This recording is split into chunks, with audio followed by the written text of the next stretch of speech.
So let's start off with an icebreaker. Yeah, I think we're gonna do that at least for the first few episodes, maybe. Just start with an icebreaker. Sure. All right. All right. So AJ, what's your favorite book? So my favorite book is Siddhartha by Hermann Hesse. It's considered a classic. I first read it in high school, and it's basically a book about self-discovery. It's about this young man named Siddhartha who is on in search of enlightenment. It's set in India, so it has to do with Buddhism and Hinduism and things like that. But what I found interesting about the book and what really resonated with me is how the character in his journey towards enlightenment, he goes through everything that's on offer to him, including the religion of his family, the culture of his family, his community, his country, his people. Um, he doesn't find enlightenment in any of that. So then he goes to the opposite end of the spectrum and starts indulging in carnal pleasures. He meets a prostitute. He becomes somewhat of a prince, very rich, very wealthy. He still hasn't reached enlightenment. He hasn't achieved what he's been after. And he goes through many other things, including meeting the Buddha. And when he meets the Buddha, he still doesn't find what he's looking for. So he decides to not join the Buddha's school, I guess, or a group of disciples that follow him around. He goes on his own, but his friend goes with the Buddha.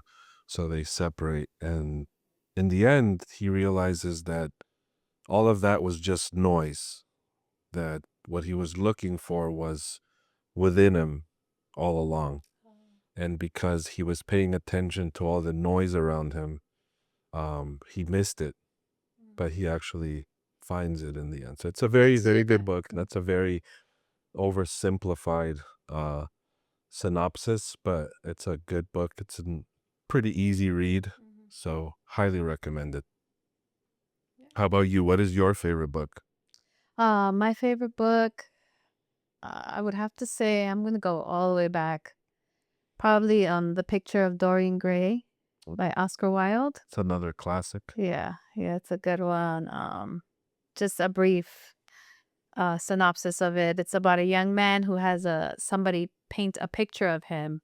He's a very attractive man, and um he has this idea where he wants to remain young and beautiful, like the painting of him. So what ends up happening is that as he ages, he remains young, but the picture ages.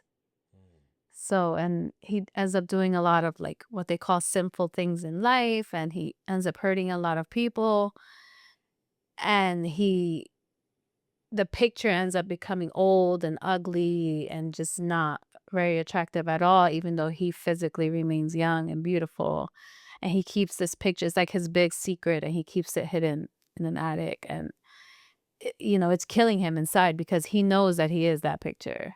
And he ends up destroying the picture. And in the end, he ends up dying because he becomes the picture. Oh, that So sounds it interesting. was good. It was good. I haven't It's a had a good. chance to read that one, but I would like to at some So you point. should. Yeah. Okay, All so right. So let's go on with today. one of the things that I think that I want to implement in these episodes is a section called clarification of terms. Okay. I believe that we should be precise in our language because, as I mentioned in our introduction episode and on some writing I've done online, language is basically a medium to transport thoughts from one mind to another. So we have to be precise in our language. And I think clarifying terms is one way that we can be precise. So, my background is biblical scholarship. So sometimes there's going to be terms that I use or that we use that might not be clear to people who haven't, delved in those areas. Okay. So I think at the beginning of each episode, let's take a moment or two to clarify certain terms that we're going to use. All right, let's do So that. that's what we're going to do now, and then we'll get into the meat The meat of of the the episode. podcast. All right, so the first one I have here is biblical text. What do you mean when you say biblical text? Okay, that's a good one. So biblical text is the proper way to refer to what we all call the Bible. Okay. The reason being is that the Bible is a descriptive and a theological title. So the Bible gives you the impression that it's one book, Hmm. and it's bound, has a front cover, back cover, and everything in between. So, I have one right here. So, at first glance, this looks like a book. But in reality, it's not a book. It's a library. It's a collection Collection of of writings. It comes from the Greek ta biblios or ta biblia, which means the books or the library. So that's where the word the Bible comes from. But I think that the proper way to refer to it is the biblical text. Yeah, because it removes any theological presuppositions, any descriptive presuppositions, and it just describes it as it is, which is biblical text. It's text made up of sacred writings from the Hebrew and the Christian scriptures. All right. Well, since you mentioned that, do you want to explain Hebrew scriptures and the difference So, between that and the Old Testament? yes, correct. So, Old Testament is a Christian title. So, that's what Christians refer to the Hebrew scriptures as Old Testament. But in reality, is if you're not a Christian, if for example you're a Jew, there's nothing old about your scriptures. They're just your sacred scriptures. Yeah. So, the proper terminology here is Hebrew scriptures, Okay. not Old Testament, because again, Old Testament has theological connotations that not everyone subscribes to. Got it. And the same thing goes with Christian scriptures. Okay. So instead of saying New Testament, I like to say Christian Christian. scriptures. Because again, New Testament just means New Covenant, Old Testament means Old Covenant. But in reality, it's, that's within the Christian worldview, it's Go. old and new. But Hebrew scriptures for Old Testament, Christian scriptures for New Testament. Now, you know, uh, for ease of conversation, uh, we'll use the Bible, we'll use New Testament, Old Testament. Like, that's okay. I'm not saying that there's anything wrong with that. It's just, if you hear us saying biblical text or Yeah. Christian scriptures, I want to make sure that we all understand what it is that we're referring to. So, biblical text is the whole Bible. Hebrew scriptures is Old Testament. Christian scriptures is New Testament. All right.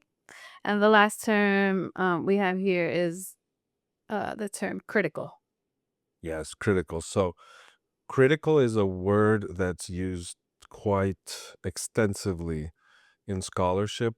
I think anybody that's been through college in one degree or another has run into the word critical. Mm. Now, if you're not familiar with what the term means in an academic setting, critical tends to have a negative uh, connotation to it in the popular arena, in the public.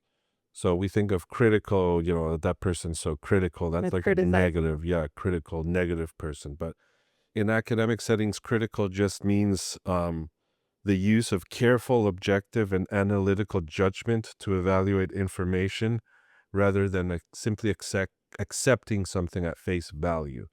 So if we say, for example, critical scholarship of the Bible, it doesn't mean negative scholarship of the Bible. It just means careful, analytical judgment of the biblical text without accepting any theological presuppositions at face value.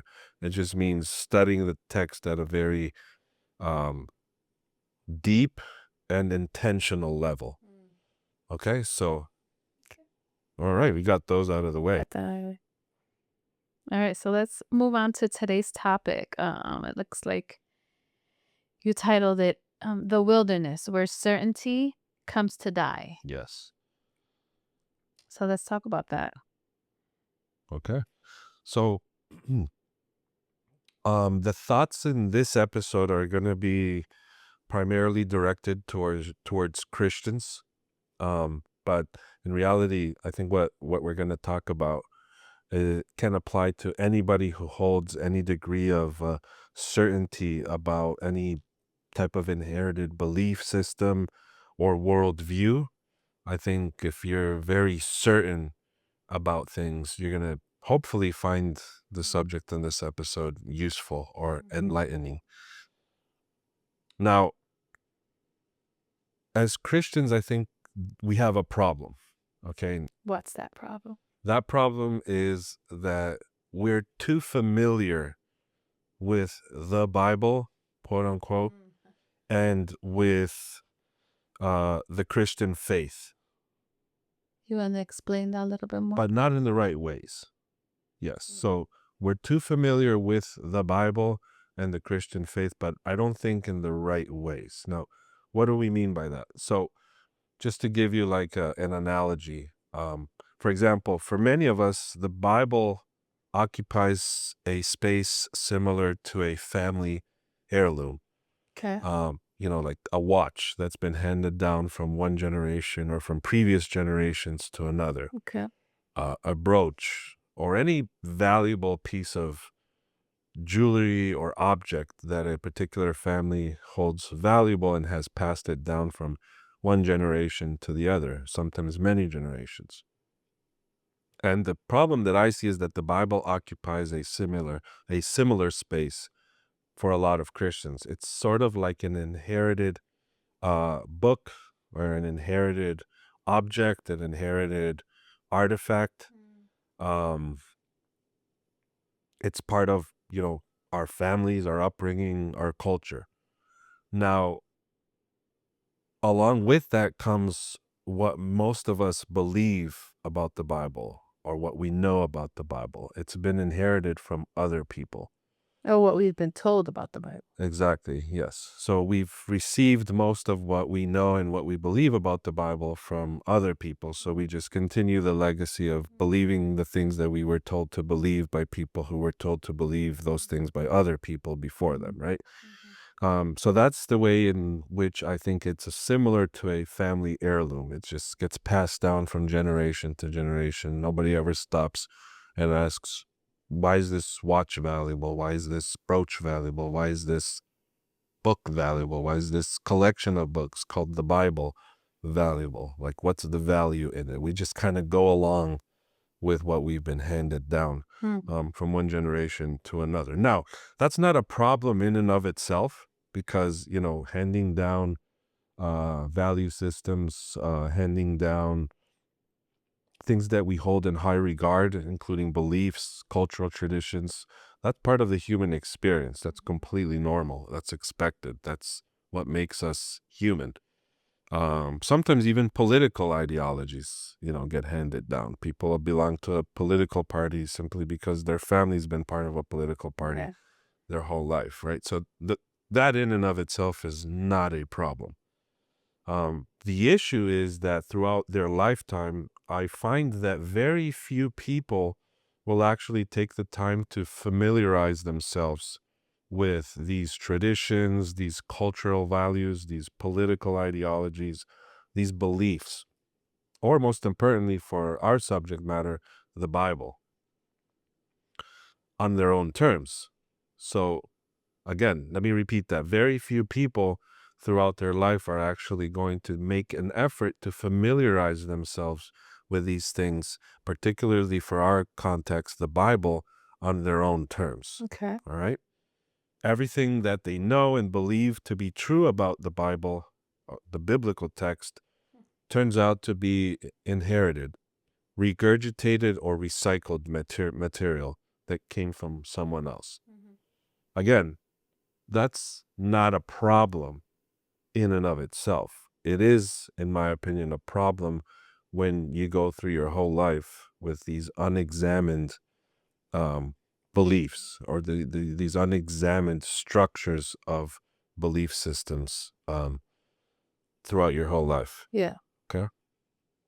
I hear you. And like I said, that's completely normal. I know for a fact that I was guilty of this as well in my upbringing. I was too. Yeah. Like I was a Christian. We went to church. The Bible was God's word. This, that, Jesus this, Jesus that. You that's normal. You grow up, you take these things for granted. Mhm. And I certainly was guilty of that. But it wasn't until I decided to take the time to go a little bit deeper into these things, uh, not just the biblical text, but the Christian faith as a whole, Mhm. that I began to actually see things in new and drastically different ways. Um, for example, I remember clearly when I was first confronted with um, critical scholarship of the Bible. There's that word, critical. Mhm. Mhm. Again, not negative, just very deep, informed, and analytical study of the Bible. Yeah. Um, I hadn't really made an effort to confront what I believed about the Bible, what I believed about the world, what I thought Christianity was. I hadn't really taken the time to take it serious um, until I was confronted with critical scholarship because I wanted to familiarize myself with these things on my own terms. Mhm. I like to mention that, when I was confronted with this information, I entered a period that I like to refer to as a wilderness period. Mm. Okay. And we're going to break down what I mean by wilderness Yeah. period. And I think that we've all at some point either gone through it or should go through a wilderness period in the sense that I'm using it here. Okay. And I remember that for many years, the people around me, including family and friends, they saw this period of wandering in the wilderness on my part Mhm. in a negative light. But the reality is that that's far from the truth. My period in the wilderness helped me to see and appreciate not just the biblical text, but the entire Christian and Western tradition in new and exciting ways, Mm. in ways that I don't think I would have ever been able to see them had I not gone through this period and been confronted with, the critical scholarship that I mentioned. Okay. And again, I think that the ways that I learned to see things are only achievable by going through this so-called Wilderness. wilderness. Okay, so now what do I mean by wilderness? Well, in the biblical text, the wilderness is one of the Bible's most symbolically rich settings. It's a motif that serves similar functions in both the Hebrew scriptures, Old Testament, and Christian scriptures, New Testament. So in both sides of the Bible, the Old and the New, or the Hebrew and the Christian, the wilderness serves a similar function within the setting, within the story. Mhm. For one thing, in the biblical text, the wilderness is a place where everything that's familiar falls away. It vanishes. Where borrowed beliefs that were inherited, passed down, get dismantled, and where security becomes uncertainty. Um, if you recall the Exodus story, for example, there's a point where the Israelites bemoan Moses for taking them out of Egypt, even though they were slaves there. And their argument is like, hey, why have you brought us here? Why did you take us out of Egypt where we had food, we had shelter, we had water?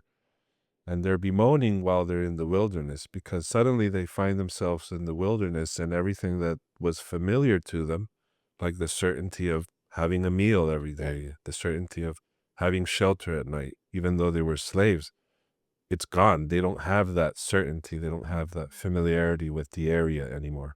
The wilderness is that area that they're navigating on their way to the promised land. So they have to go through it to get to the promised land. And as their resources begin to dwindle, that's when they start to whine. They start to bemoan the fact that they find themselves in this situation. Now, I don't think they were complaining so much about not being slaves anymore as they were reacting to the uncertainty that came with being in this wilderness and this transitional period between slavery and promised land. And I think that's a deep point that it's worth reflecting on for a moment, because the familiar is seductive. You see it in that story of Exodus, the familiarity of Egypt, even though they were slaves, is seductive to the It's Israelites at almost this like they wanted moment. to go back. Exactly. It's seducing them, right? Because they had familiarity. They had certain things for certain in Egypt they don't have in the wilderness anymore. Hmm. It's part of human nature, I think, to find comfort in those things that are familiar to us. Few of us like change. We all like our structures. We all like our systems. Mm. I think systems and structures are important. Order is important. And it's part of being human, longing for that structure, for that familiarity. Um, we all like to live and operate within boundaries, and that's completely normal. But if the biblical text teaches us anything about the wilderness, it's that the wilderness is the place or period where we're able to encounter truth head on and the true nature of reality, God, and the human experience. This is possible precisely because what's familiar, what we're so certain about, has fallen away, it's vanished. The wilderness is where we walk away from our inherited belief systems and structures and realize that many of them no longer hold up to scrutiny. So, the wilderness, in many ways, is the classic coming of age story that we read about in books like Stephen King's It, or we see in movies and TV shows like Stranger Things. It's when we begin to leave behind those things which keep us in a state of immaturity. To borrow the Apostle Paul's words from 1 Corinthians 13:11, where he says, my quote here, the wilderness is where we become a man and put away childish things. And what's childish if not immature? I think he's getting at something deep there. So I think the wilderness is that period where those words that the Apostle Paul wrote in 1 Corinthians become true. It's where we drop immature, childish things and we become a man. Now, in a practical sense, bringing it into our context, our living context, the wilderness is a period where everything that we believe to be true about the world is going to come into question. It's where we develop the wisdom to doubt, where we develop the courage to ask the hard questions, not just about life, but about God and about the Bible and about the Christian faith. It's a season of doubt, to use a term that's in style these days. Season. I think, that's such an overused word. Everything's a season. But think of it that way. It's a season of doubt. Why is doubt important? Because certainty is blinding, can be blinding. Certainty can blind you to see things for what they truly are, or from a better and fresh perspective. If you remember in the Gospels, Jesus is constantly confronted by the religious leaders because in their certainty, they thought they had it all figured out. They weren't willing to pay attention to this man from Nazareth, because they were certain that they were right and he was wrong. It blinds them to the point where they put him to death, and I think that's something that we should always keep in mind when we're so certain about these things, to develop the humility to understand that we don't have it all figured out and that certainty can definitely be blinding. Yeah. Again, Jesus is confronted constantly by the religious leaders They were so because of certain. their Yeah. certainty that they had it all figured out and he was wrong. I really like that quote from the author Charles Bukowski. It goes, the problem with the world is that the intelligent people are full of doubts while the stupid ones are full of certainty. Wow. And I think that's a really deep, very deep quote. Yeah. And I think it's the nature of the inquiring mind, the mind that likes to develop itself. People who like to learn and understand, Well, they're always full of doubts. yeah, you're always Full of doubting doubts. or skeptical. Yes. But there's a kicker to all this, and that's that in the wilderness, at least in the biblical stories, the wilderness is not a place where God is absent. So we should never confuse the wilderness where a place where God is absent.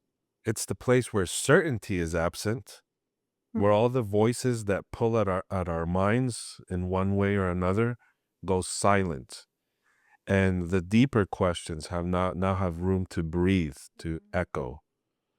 Now I want to make something clear here, because sometimes, this word wilderness can be misused. And I'm not using the term wilderness here to refer to things like hardships, like struggling to make ends meet or struggling with an illness. You'll hear people use wilderness in that way, like, oh, Going I'm to the struggling wilderness. financially, so I'm going through the well. No, that's not the wilderness. That's just life. Okay. So I want to separate that from that's not what I'm talking about here. Hardships are part of life.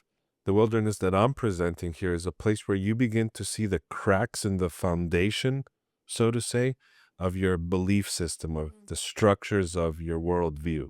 It's where you get to peek behind the curtains of certainty and you see the old man behind the curtain generating the illusion.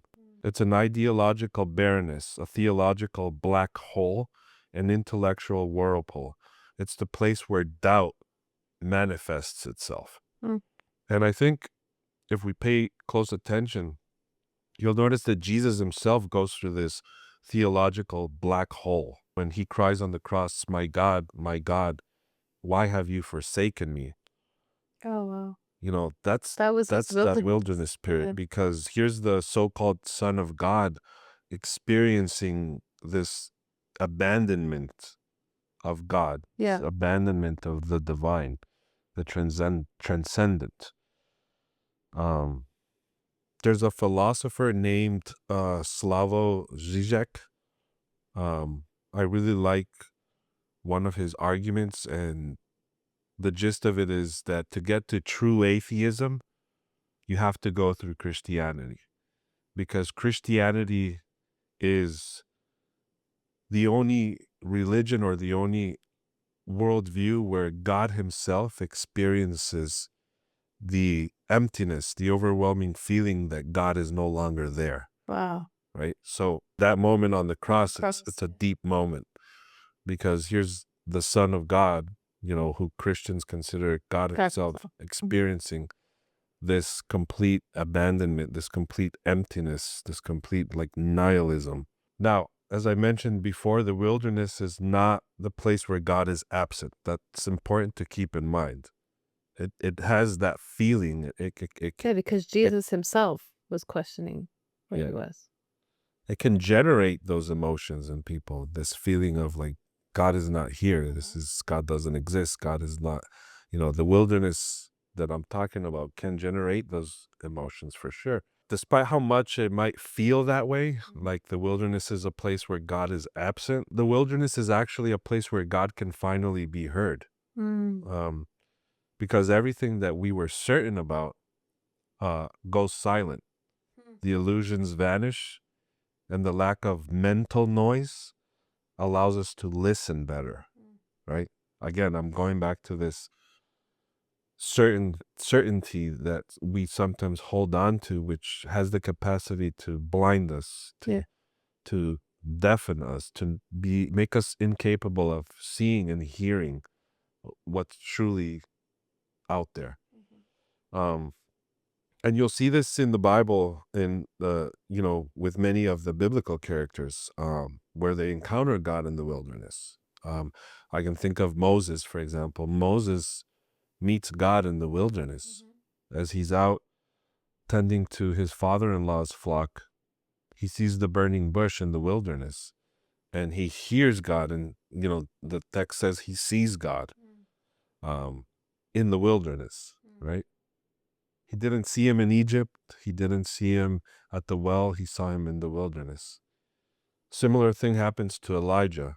Um, Elijah, at the height of his prophetic career, but one of the lowest points in his personal life, hears God's voice in the quiet and stillness of the wilderness. Mm. I can think of John the Baptist, who's out proclaiming a baptism of repentance in the wilderness. He's not in the temple. He's not in the temple courtyards. He's in the wilderness, right? Jesus begins his career in the wilderness. After he's baptized by John, he doesn't go consulting with the religious structures of his day. He doesn't go to the temple. He doesn't go to get the approval of the religious leaders. No, he goes to the wilderness. So the wilderness is a very important motif throughout the biblical text. It's almost like it's a mental state, but there's also a physical state of being in the wilderness too that you Yes, absolutely. experience. The Israelites Yeah. go through it. In the story, of course, They're they're physically going there. through it physically in the story, but it's also a mental, a spiritual wilderness, Yes. because everything, their certainty, their familiarity with what they could expect on a day-to-day basis has gone away, has vanished. But they're failing to realize that they're on their way to the promised land. Yeah. And they have to go through this wilderness period. So in many ways, the wilderness is, again, to reiterate, it's where borrowed beliefs come to die and authentic belief and wisdom can be born. It's where you and I can stop believing because it's what we've been taught, and we can start believing because we've encountered truth. We've run into reality.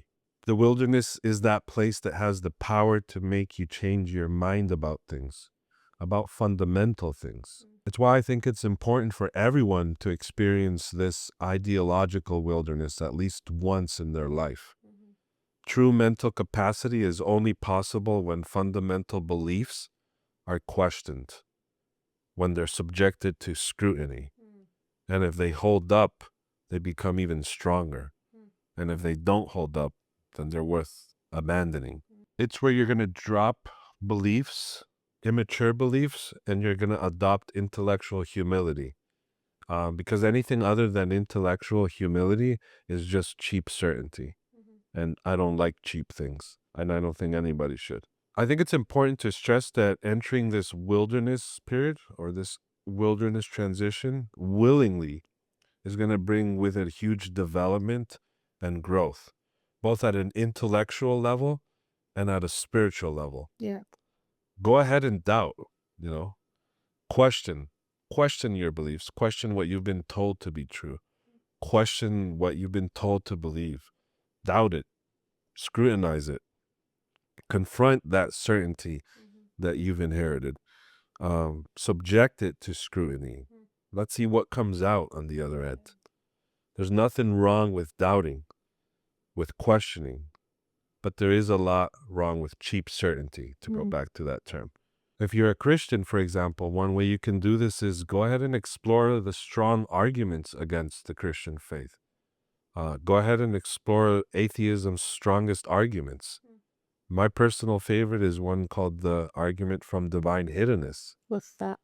It's an argument, to simplify it into like one or two sentences, because I do recommend people go out and read it and learn about it. It's an argument that says that if God exists and wants to have a loving relationship with all creatures or all human beings, then we shouldn't see people who are open to entering into a relationship with God, but have not been able to enter into it because they're not convinced that he exists, right? So the idea is that if you love someone and you want to have a relationship with them, at the very least, you should let them know that you exist. Oh, okay. I see. Okay. So those people shouldn't exist if that type of God is real. And this is an oversimplification of the argument. This is something that, takes time to read and understand, and Yeah. understand the syllogism, the premises, the conclusions. It's a deep argument, Yeah. but this is my point. Yeah.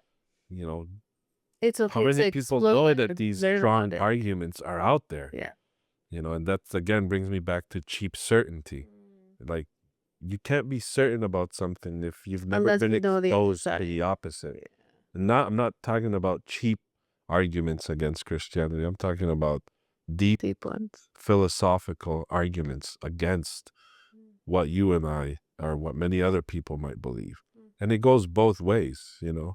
I have many colleagues who are atheists, and you know, online we're constantly always debating things, writing things, and it's like, and it goes both ways, you know. And an atheist who hasn't confronted the reasonableness of the Christian faith is also engaging in cheap certainty, Mm. right? They haven't read Richard Swinburne. They haven't read C.S. Lewis. They haven't read, you know, strong proponents of the Christian faith. Yeah. Alvin Plantinga. Like these are arguments, these are philosophers, Christian thinkers who, if you're an atheist, you should know what their arguments are. And I guess that's what I'm trying to get at. Yeah. It's like we need to move on this immature stage of cheap certainty and move into maturity when it comes to the Christian faith, to the biblical text, to atheism, to Christianity, to whatever it is. And you can only achieve that when you've steel-manned the competition, so to say. So steel-manning, or steelman, is a philosophical term, which means that at the very least, you should be able to explain your or argue your opponent's worldview, Even if you don't agree even with if it. you don't agree with it. So that means you understand it enough. Exactly. Okay. It requires you to be able to place your mindset in a Um, different one. If you can't entertain an opposing belief or an opposing view in your mind, then you're engaging in cheap certainty. so you can't know for certain until you see what's on the other side. Does that make sense?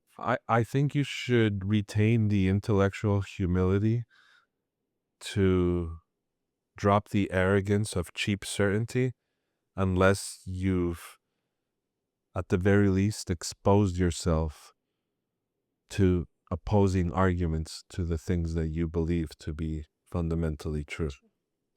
In other words, we shouldn't allow ourselves to be fooled by the shadows of certainty, to borrow from Plato's Cave of Shadows. I'm not sure you're familiar with it, but he writes about that in his work, The Republic, and it talks about the limitations of human perception versus true knowledge. So the gist of it is there's this man in a cave and he sees these shadows in the cave moving around. And he believes that what he starts interpreting these shadows and not realizing that the shadows are just being generated by what's outside of the cave, by reality, by what's truly true. Yeah. He's convinced that the way he's interpreting these shadows is the reality, but that's just his perception of things. So that's another good one that I recommend people read. But yeah, you know, I don't know. I just felt that this was a subject that I wanted to talk about. You know, maybe got a little bit personal. It's Um, okay. uh, I'll get more personal as episodes go on That's good. and explain things. But don't be afraid of the wilderness. Don't be afraid to doubt. Don't be afraid to question. At the very least, you'll be able to drop beliefs that don't hold up to scrutiny. And I think in the long run, as you become older and wiser, you realize that's what you needed all along. Yeah. Um, It's in the wilderness where you meet God, it is. where you can actually hear him. Yeah, exactly. That's very biblical. It's very biblical. But yeah, did you have anything else you wanted to add before we close this one up? No, I think like you stated, everybody has to go through that wilderness. Have you gone through a period of I wilderness? did. I did at one point. You want to tell us a little bit about it? I mean, very, briefly, I did. There was a period in time where um I did question whether there was a God. There was a point in time where I came face to face with the idea of, is there a God? And it was only because I was exposed to certain maybe nuances that I read in the Bible. Like I was brought up in church and I was taught, how to look at certain stories in the Bible and how to perceive those stories. But then as an adult, I was like, wait a minute, this doesn't match this, or that doesn't make sense with this story. And there's some contradictions here and there. So it was kind of like a slap in the face. But I feel like that was my wilderness because I was able to think for myself and able to explore for myself. And I think we explored together, like we were able to read together. And maybe I got to that realization a little bit sooner than you did. But I did come to that realization and I realized, like, yeah, there has to be a God. There's no way that we can go on living in this universe without appreciating and understanding and realizing that there is a God. No, it makes sense as long as, again, you don't fall back into the trap of cheap certainty. There's always No. needs to be room for intellectual humility Yeah. because, if you've got God all figured out, I then don't. it's really not God. No. That's, most people worship the idea of God they have in their head, Yeah. right? And I think everybody does basically. We develop this concept of God in our head, and that's who we worship. We think he likes certain things, he's motivated by certain things. That's not God. That's our perception of God. Those are the shadows that Plato talks about.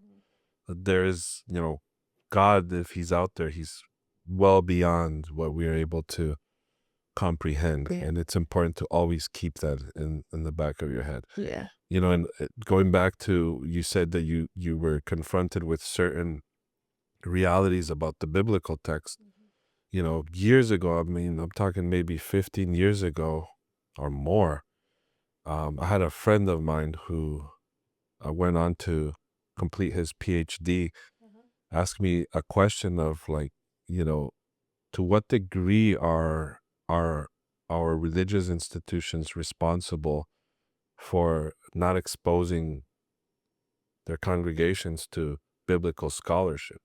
Because that's something that happens a lot. People go to college, Christian kids from Christian families go to college, and suddenly they're confronted with science, they're confronted with critical scholarship of the Bible.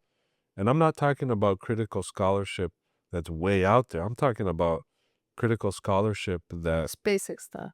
both conservative, Yeah. believing Christian scholars and liberal, non-believing scholars agree. Something as simple as, Paul most likely did not write all the letters that Yeah. are attributed to him. And then, what happens is these people go to college, these young people go to college, and they're confronted with this information and they don't know what to do with it. They end up going to, an extreme that they probably would not have gone to had they been Exposed exposed to that to earlier. biblical I think that's scholarship, what happened to me, honestly. to realizing that the Bible is not a family heirloom. Yeah. It's a document, Yeah. and as a document, it's subject to certain laws of logic and interpretation Yeah. and translation. You know what I mean? So it's Yeah. like, this is what I mean when I think that it's time for us, for Christians, for us to move on these immature stages of faith. Like Paul says in another of his letters where he's talking to a church and he tells them, like, you guys were so immature that I couldn't feed you solid food. I still had to give you like milk, and it's like this motif is present in the New Testament. There's a level of immaturity that we should all look to move beyond. And when you bring it into this realm, the intellectual realm, I think that's where it resonates. Yeah. Because it's like, a strong faith is not a faith that's never been challenged. A strong faith is one that's been challenged. And Or to bring it back to this, a strong faith isn't one that hasn't been through the wilderness, hasn't been challenged. yes, You have to go through that to come to the other side, yeah, or to get to the other yeah, side. because the opposite of that is cheap certainty. Yeah.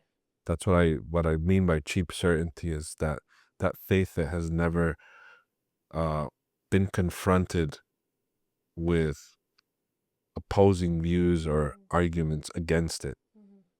And I think it's important to be fully developed believers that people go through that. Yeah. So, what do you hope that our listeners get from this episode?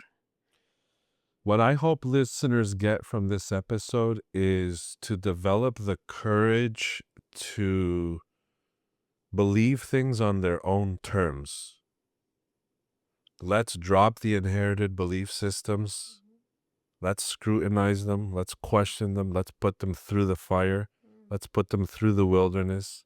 And that it's okay to do that. You might come out the other side a little bit more effective, a little bit more developed, a little bit more complete. Drop the immaturity, the Feel spiritual become a mature. immaturity. Become a man and leave the childish things behind.